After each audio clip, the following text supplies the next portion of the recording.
Radio சிட்டியின் பக்தி studio. 1500 வருடம் பழமையான ஒரு கிருஷ்ணன் கோவில், கேரளாவில் இருக்கக்கூடிய ஒரு கிருஷ்ணன் கோவிலை பற்றி தான் பேச போகிறோம். ரொம்ப பிரபலமான கோவிலும் கூட. திருவார்ப்பு அப்படின்னு சொல்லப்படக்கூடிய இடத்துல இந்த கோவில் அமைஞ்சிருக்கு. கோட்டயத்துலேருந்து ஒரு 6 to 8 கிலோமீட்டர் தூரத்தில் இருக்கும். இந்த கோவிலை பற்றி பல கதைகள் எல்லாம் சொல்கிறாங்க. இங்கே இருக்கக்கூடிய கிருஷ்ணனை பற்றியும் பல கதைகள் சொல்லுவாங்க. 4 கைகள் கொண்ட இந்த கிருஷ்ணன் உருளியில் வைக்கப்பட்டிருந்தார் அப்படின்னு சொல்லுவாங்க. அந்த கதைகளை பற்றி பேசலாம். இந்த கோவில் மகாபாரதத்தோட தொடர்புடைய ஒரு கோவில் அப்படின்னு சொல்லுவாங்க. பாண்டவர்கள் காட்டில் வசிச்சப்போ கிருஷ்ண பரமாத்மா தன்னுடைய இந்த சிலையை, 4 கைகள் கொண்ட இந்த சிலையை அவங்களுக்கு கொடுத்து வழிபடுறதுக்காக சொன்னாராம். அந்த வனவாசத்தை எல்லாம் முடிச்சுட்டு மறுபடியும் திரும்ப போகும்போது மக்கள் இந்த சிலையை எங்களுக்கு கொடுங்கன்னு கேட்டாங்களாம். சேர்த்தலை மக்களால் வழிபடப்பட்ட கிருஷ்ணர் அப்படின்னு சொல்லுவாங்க. கொஞ்ச நாளைக்கு அப்புறமாக சில காரணங்களால அந்த வழிபாட்டை தொடர முடியல. அதனால இந்த சிலையை கடல்ல போட்டுட்டதாக சொல்லுவாங்க. திருவார்ப்பு கிருஷ்ணன் கோவிலை பத்தி நம்ம பேசிட்டு இருக்கோம். அப்போ சேர்த்தலை மக்கள் அதை வழிபட்டு சில காரணங்களால அந்த வழிபாட்டை தொடர முடியாததுனால கடல்ல போட்டுறாங்க அந்த 4 கை கொண்ட கிருஷ்ணன் சிலையை. பல காலம் கழித்து போட்ல ஒரு துறவி பயணம் பண்ணிட்டு இருக்காரு. அப்போ அவருடைய போட் ஒரு இடம் வந்த உடனே நகழ முடியாம நின்று போயிருது. என்னன்னு இறங்கி பார்க்கும்பொழுது ஒரு குறிப்பிட்ட இடம் மட்டும் தண்ணீர் இல்லாம அப்படியே காஞ்சு போயிருந்ததாம். பார்த்தா அங்க அந்த சிலை இருந்திருக்கு. அவர் மேற்கு நோக்கி பயணப்படணும்னு நினைச்சு பயணிக்கிறாரு. ஆனா அவரையும் மீறி அந்த போட்டானது, படகானது கிழக்கு பக்கமாக பயணிக்க ஆரம்பிக்குது.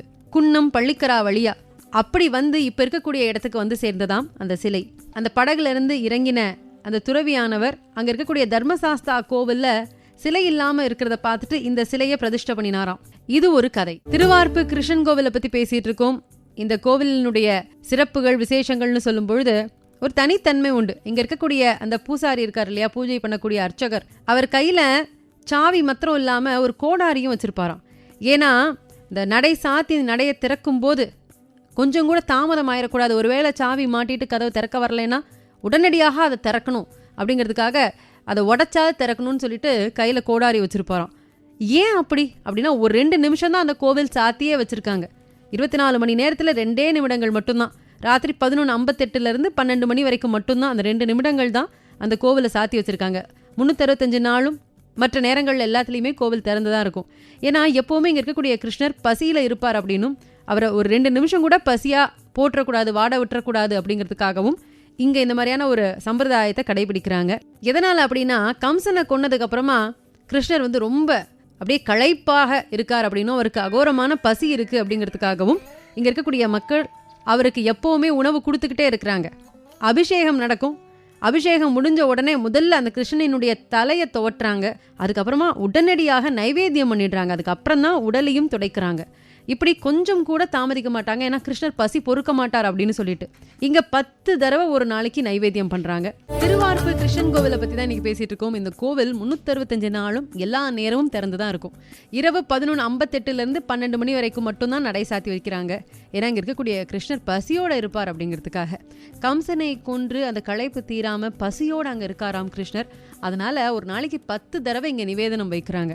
அது மாத்திரம் இல்லாமல் இந்த கோவிலினுடைய இன்னொரு சிறப்பு அப்படின்னு சொல்லணும்னா, பொதுவாக கிரகண நேரத்தில் எல்லா கோவிலுமே சாத்தி தான் வச்சுருப்பாங்க.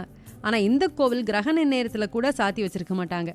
ஏன்னா அந்த நேரத்தில் கூட கிருஷ்ணன் பசியோடு இருக்கக்கூடாது அப்படிங்கிற மாதிரி இந்த மக்கள் நினைக்கிறாங்க. ஒரு வாட்டி என்ன ஆச்சுன்னா, கிரகண நேரம் அப்படிங்கிறதுக்காக கதவை சாத்தி வச்சுருந்துருக்காங்க. கிரகணம் முடிஞ்சு கதவை திறக்கும் பொழுது பார்த்தா கிருஷ்ணனினுடைய அந்த இடுப்பில் இருந்த ஒட்டியானம் கலண்டு கீழே விழுந்திருந்ததான். என்னன்னு கேட்கும்போது ஆதிசங்கரர் சொன்னாராம், அந்த டைமில் அங்கே வந்திருந்திருக்காரு. அப்போ சொன்னாராம், கிருஷ்ணர் ரொம்ப பசியோடு இருக்கார் போல இருக்கு, அதனால அவருடைய அந்த ஒட்டியானம் கூட எடை குறைவுனால கீழே விழுந்துருச்சு கலண்டு அப்படின்னு சொல்லியிருக்கிறார். அதனால அப்போலேருந்து கிரகண நேரத்தில் கூட கதவு சாத்துறது இல்லையாம். இன்னும் விசேஷம் என்னன்னா, இங்கே வரக்கூடிய பக்தர்கள் பிரசாதம் சாப்பிடாம, பிரசாதம் வாங்கிக்காம வெளியில போவே விடுறதில்லை. எப்போவுமே 11:57 இரவு அந்த நடை சாத்துறதுக்கு முன்னாடி அங்கே இருக்கக்கூடிய அர்ச்சகர் எல்லாருக்கிட்டையும் சத்தமாக கேட்பாராம், இங்க இருக்கிறவங்க யாராவது பசியோட இருக்கீங்களா, எல்லாரும் பிரசாதம் வாங்கிக்கிட்டீங்களா அப்படின்னு கேட்பாராம். இல்ல எல்லாருமே பிரசாதம் வாங்கிக்கிட்டோம் அப்படின்னு அவங்க சொன்னதுக்கு அப்புறம் தான் நடை சாத்துவாங்களாம்.